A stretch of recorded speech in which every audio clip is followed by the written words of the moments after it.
ಇರುವಂತಹ ಒಂದು ಕೊಳಲಿ ರಾಜರಾಜೇಶ್ವರಿ, ಇನ್ನೊಂದು ಅಮೃತೇಶ್ವರಿ ದೇವರನ್ನು, ಅಮೃತೇಶ್ವರ ದೇವರನ್ನು ಮತ್ತು ವೈದ್ಯನಾಥ ದೇವರನ್ನು ಭಕ್ತಿಪೂರ್ವಕವಾಗಿ ಸ್ಮರಿಸಿಕೊಳ್ತಾ 3ನೇ ವರ್ಷದಲ್ಲಿ ಕಂಬಳೋತ್ಸವ ನಡೀತಾ ಇದೆ.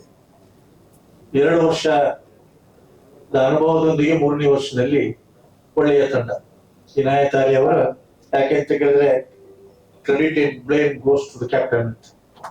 ಕಾರ್ಯಕ್ರಮ ಯಶಸ್ವಿಯಾದಾಗಲೂ ಕೂಡ ಅದರ ಕೀರ್ತಿ, ಆಮೇಲೆ ಏನಾದ್ರು ಹೆಚ್ಚು ಕಡಿಮೆ ಆದ್ರೂ ಕೂಡ ಜನ ಈಗ ಒಂದು ಆಗ್ಬೋದಿತ್ತು ಅಂತ ಹೇಳ್ತಾರೆ.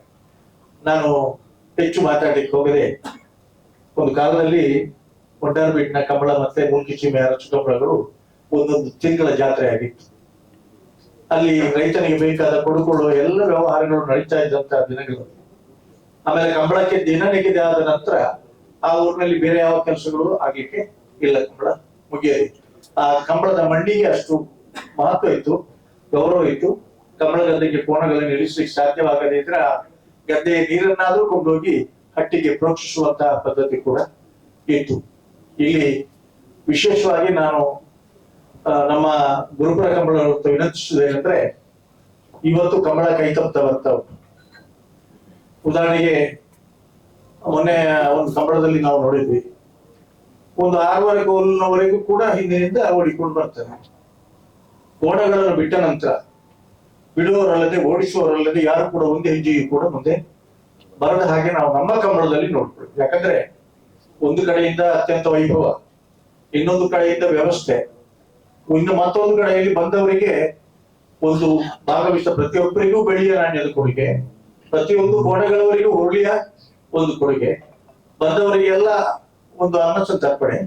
ಅದರೊಟ್ಟಿಗೆ ಭಾಗವಹಿಸಿದ ಕೋಣಗಳು ಬಹುಮಾನ ಪಡೆಯದಿದ್ರು ಕೂಡ ಕಣೆಯರಿಗೆ ಅವರಿಗೆ ಒಂದೊಂದು ಬಂಗಾರದ ನಾಣ್ಯಗಳು, ಬೆಳ್ಳಿಯ ನಾನು ನೋಡಿದಾಗೆ ಬಂಗಾರದ ನಾಣ್ಯಗಳು, ಎಲ್ಲರಿಗೂ ಬೆಳ್ಳಿಯ ನಾಣ್ಯಗಳು, ಬಂಗಾರದ ನಾಣ್ಯಗಳು ಎಲ್ಲ ಕೊಡುವಂತ ಒಂದು ವ್ಯವಸ್ಥೆ ಅಂತ ಹೇಳಿದ್ರೆ ಇದು ಸಣ್ಣ ವಿಷಯ ಅಲ್ಲ. ಯಾಕಂದ್ರೆ ಇದರ ಹಿಂದೆ ಒಂದು ದೊಡ್ಡ ಇಚ್ಛಾಶಕ್ತಿ, ಯಾವುದಕ್ಕೂ ಕೂಡ ಆ ವಿಲ್ ಪವರ್ ಇದೆ. ಆ ಇಚ್ಛಾಶಕ್ತಿ ನಮ್ಮಲ್ಲಿ ವಿನಾಯತಿ ಆಲಿ ಅವರ ಮೂಲಕ ನಮಗೆಲ್ಲ ಮೂಡಿ ಬಂದ, ಅವರ ಎದುರುಗಡೆ ಇರುವುದರಿಂದ ಪ್ರಾಯಶಃ ಎಲ್ಲರೂ ಕೂಡ ಒಗ್ಗಟ್ಟಿನಿಂದ ಕೆಲಸ ಮಾಡೋದಕ್ಕೆ ಇಲ್ಲಿ ಸಾಧ್ಯ ಆಗ್ತದೆ ಅಂತ ಹೇಳ್ತಾ ಹೆಚ್ಚು ಮಾತಾಡದೆ, ನಾಲ್ಕಿನ ಕಂಬಳದಲ್ಲಿಯೂ ಕೂಡ ಈ ಬಗ್ಗೆ ಹೆಚ್ಚು ಪ್ರಚಾರವನ್ನು ನಾವು ಕೊಡ್ತೇವೆ.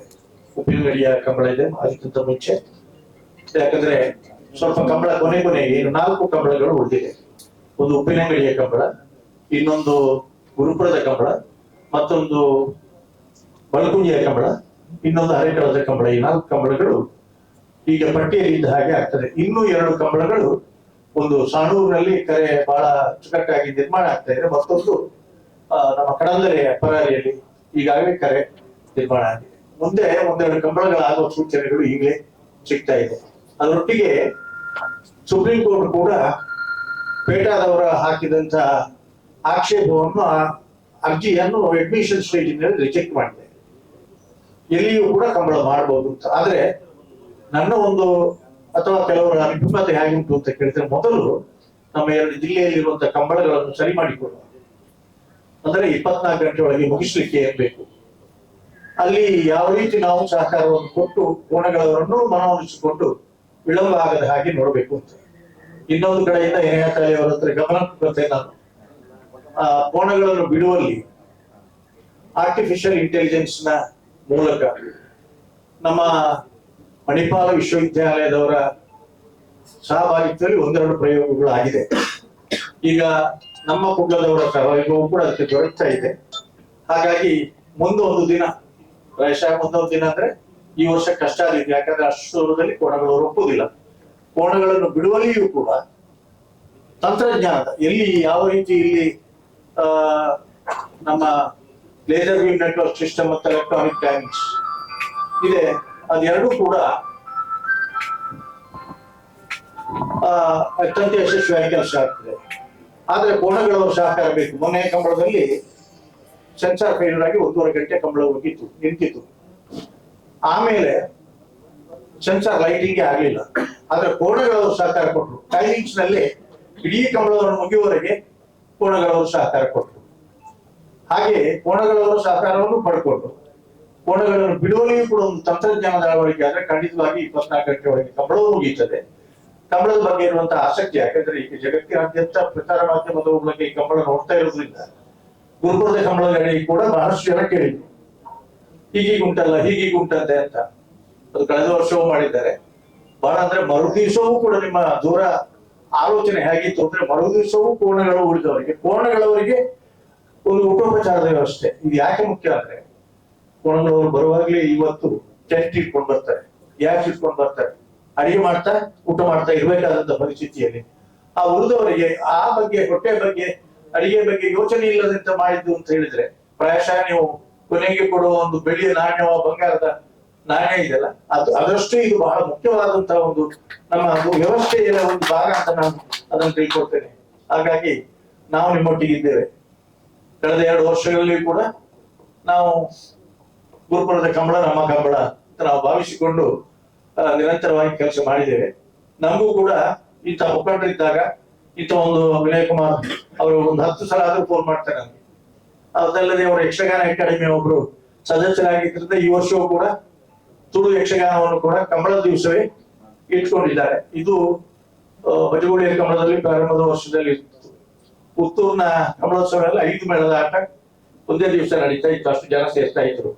ಹಾಗಾಗಿ ಒಂದು ಕಡೆಯಿಂದ ನಮ್ಮ ಸಂಸ್ಕೃತಿಯನ್ನು, ನಮ್ಮ ಪರಂಪರೆಯನ್ನು, ಆಚಾರ ವಿಚಾರಗಳನ್ನು ಉಳಿಸಿಕೊಂಡು ಬರುವಲ್ಲಿ ವಿನಾಯಕ ಅಲ್ಲಿ ಹೇಳಿದ ಹಾಗೆ ನಮ್ಮ ಕಂಬಳ ಎಷ್ಟು ಮುಖ್ಯವೋ, ಕ್ರೀಡಾತ್ಮಕವಾಗಿಯೂ ಅಷ್ಟೇ ಮುಖ್ಯವಾಗಿ ಒಳ್ಳೆಯ ಕೆಲಸ ಮಾತ್ರ ಆದ್ರೂ ಸಾಲದು, ಒಳ್ಳೆಯ ರೀತಿಯಲ್ಲಿ ಆಗಲಿ ಎನ್ನುವಂತಹ ಶುಭ ಹಾರೈಕೆಯಲ್ಲಿ ನನ್ನ ಮಾತು. ಕಂಬಳ ವ್ಯವಸ್ಥಾಪಕರಲ್ಲಿ ಬಹುಪಾಲು ಹೆಚ್ಚಿನವರಿಗೆ ವೇದಿಕೆಯ ಕಾರ್ಯಕ್ರಮ ಬಿಟ್ಟರೆ ಉಳಿದ ಕಾರ್ಯಕ್ರಮಗಳ ಬಗ್ಗೆ ಅಷ್ಟು ಇಂಪಾರ್ಟೆನ್ಸ್ ಇರುವುದಿಲ್ಲ. ವೇದಿಕೆಯ ಕಾರ್ಯಕ್ರಮ ಕೂಡ ಅಷ್ಟೇ ಮುಖ್ಯ, ಹೋಗ್ತೇವೆ. ಆದ್ರೆ ನಮ್ಗೆ ಕಂಬಳದವರಿಗೆ VIP ಯಾರು ಅಂತ ಕೇಳಿದ್ರೆ, ಒಂದು ಕಡೆಯಲ್ಲಿ VIP ಸ್ಟೇಜಿನವರು ಇದ್ದಾರೆ, ನಮ್ಗೆ VIP ಕೋಣಗಳು ಮತ್ತೆ ಕೋಣಗಳ ಓಟಗಾರ. ಕಂಬಳಕ್ಕೆ ಹೀಗಿರುವಾಗ ಸ್ವಯಂ ಶಿಸ್ತು ಅವರಲ್ಲಿ ಬೇಕು. ಒಂದು ಮಾತಿದೆ, everybody claims their rights, not about think about rights, not about their duties. ಅಲ್ಲಿ ಶಿಸ್ತು ಸ್ವಲ್ಪ ಕಡಿಮೆ ಆಗ್ತಾ ಉಂಟು. ಅದೀಗ ಒಂದು ದೊಡ್ಡ ಇಶ್ಯೂ ಆಗಿದೆ. ಮೊನ್ನೆ ಒಂದು ಕಂಬಳದಲ್ಲಿ ಇಶ್ಯೂ ಆಗಿ ಸ್ವಲ್ಪ ಹೊಯ್ಕೈ ಆಗುವಂತ ಪರಿಸ್ಥಿತಿ ಬಂದು ಈಗ ಅದು ಕಂಪ್ಲೇಂಟ್ ಕೂಡ ಆಗಿದೆ. ಹಾಗಾಗ್ಬಾರ್ದು. ಯಾಕಂದ್ರೆ 1 ವರ್ಷ ತಮ್ಗೆ ಗೊತ್ತಿರ್ಬೇಕು, ಈ ಪೇಟದವರ ಸಮಸ್ಯೆ ಬಂದಾಗ 14ರಿಂದ 18ರ ಮಧ್ಯೆ ಬೆತ್ತವನ್ನೇ ಹಿಡಿಯದೆ ಕಂಬಳ ಆದದ್ದಿದೆ 1 ವರ್ಷ. ಇಲ್ಲಿ 2 ಜನ ಬಿಟ್ರೆ ಉಳಿದವರು ಹಾಗೆ ಮಾಡಬಾರ್ದು. ಒಂದು, ಕೋಣಗಳನ್ನು ಗುಡಿ ಅಂತ ಹೇಳಿದ ನಂತರ, ಬಿಡಿ ಅಂತ ಹೇಳಿದ ನಂತರ ಒಂದು ಹೆಜ್ಜೆ ಕೂಡ ಯಾರು ಬೇರೆಯವರು ಓಟಗಾರ ಬಿಟ್ಟರೆ ಬೇರೆ ಓಡಿ ಬರಬಾರ್ದು. ಅದನ್ನು ನಾವು ಗುರುಪುರದ ಕಂಬಳದಲ್ಲಿ, ನಾವು ನಾಳ್ದು ಉಪ್ಪಿನಂಗಡಿ ಕಂಬಳದಲ್ಲಿ ಕೂಡ ಅನುಷ್ಠಾನಕ್ಕೆ ನಾವು ಪ್ರಯತ್ನ ಮಾಡ್ತೇವೆ. ಗುರುಪುರದ ಕಂಬಳದಲ್ಲಿ ಕೂಡ ನಾವು ಖಂಡಿತವಾಗಿಯೂ ಕೂಡ ಅದನ್ನು ನೋಡ್ಬೇಕು. ಯಾಕಂದ್ರೆ ಗುರುಪುರದ ಕಂಬಳ ನಾನು ನೋಡಿದಾಗೆ ಆ ಭಾಗದಲ್ಲಿ ಬಹಳ ಸ್ಟ್ರಿಕ್ಟ್ ನಲ್ಲಿ ಇದ್ದಾರೆ. ಸ್ಟ್ರಿಕ್ಟ್ ನ ಒಂದು 2-3 ಜನ, ಅವರ ಹೆಸರು ಗೊತ್ತಿಲ್ಲ ನನಗೆ, ಆದ್ರೂ ಕೂಡ ಬಹಳ ಶಿಸ್ತು ಅಂದ್ರೆ ಎಲ್ರಿಗೂ ಕೂಡ ಒಂದೇ ನಿಯಮ, ಮತ್ತೊಬ್ಬರಿಗೆ ಇನ್ನೊಬ್ಬರಿಗೆ ಅಂತ ಇಲ್ಲ. ಕಳೆದ ವರ್ಷ ಕೂಡ ಹಾಗೆ ಮಾಡಿದ್ದಾರೆ. ಅದನ್ನು ಕೋಣಗಳವರು ಅರ್ಥ ಮಾಡಿಕೊಳ್ಬೇಕು. ಆಮೇಲೆ ಕಂಬಳ ವ್ಯವಸ್ಥಾಪಕರಿಗೆ ಅದರ ಬಗ್ಗೆ ಹೆಚ್ಚು ಗಮನ ಇರಬೇಕು. ಒಂದು 4 ಜನ 10 ಜನ ಗಂಟಿನಲ್ಲಿ ಸಹಕರಿಸುವವರು ಬ್ಯಾಚ್ ವೈಸ್. ನಾವು ಮುನ್ಮಿತ್ರಿಯಲ್ಲಿ ಏನ್ ಮಾಡ್ತೇವೆ ಅಂದ್ರೆ, ಒಂದು 10-14 ಜನ ಅಂದ್ರೆ ಒಬ್ಬೊಬ್ಬರಿಗೆ 4 ಗಂಟೆ ಡ್ಯೂಟಿ ಹಾಗೆ ಬ್ಯಾಚ್ ವೈಸ್ ಮಾಡ್ತೇವೆ. ಆಗಿದ್ರೆ ಇಲ್ಲದಿದ್ರೆ ಏನಾಗ್ತದೆ ಅಂದ್ರೆ ಅವ್ರು ಹಿಂದೆ ಹೊಡೆದು ಮುಂದೆ ಹೊಡೆದು ತೊಂದರೆ ಆಗ್ತದೆ.